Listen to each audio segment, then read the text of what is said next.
Perubahan televisi dari analog ke digital jadi hal baru untuk masyarakat. Dibutuhkan sosialisasi dan edukasi optimal terkait hal tersebut. Sejumlah warga di Lubuk Linggau masih belum mengetahui pemberlakuan TV digital itu. Masih mengenai migrasi TV digital dari belum pemerintah. Belum tahu Kak, masalah itu Kak. Oh, belum tahu harapan kita.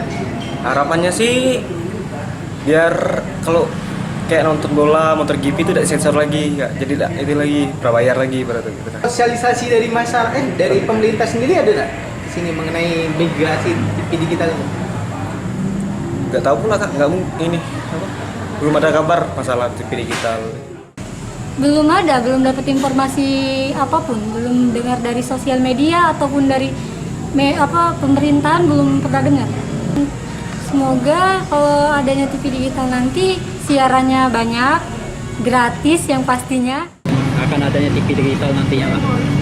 Kalau dengar sih sudah pernah, tapi sejauh ini belum tahu sama sekali untuk hal itu. Yo kalau ada yang lebih baik, yo kenapa tidak kan? Kalau bisa sih memang harus beralih ke yang lebih bagus dari yang sebelumnya. Digital. Ada di mana ya? Di Lubuk Linggau dan sekitarnya, migrasi TV analog ke digital masuk pada tahap 2 pada 25 Agustus mendatang. Sukma Aldino, Kompas TV, Lubuk Linggau, Sumatera Selatan.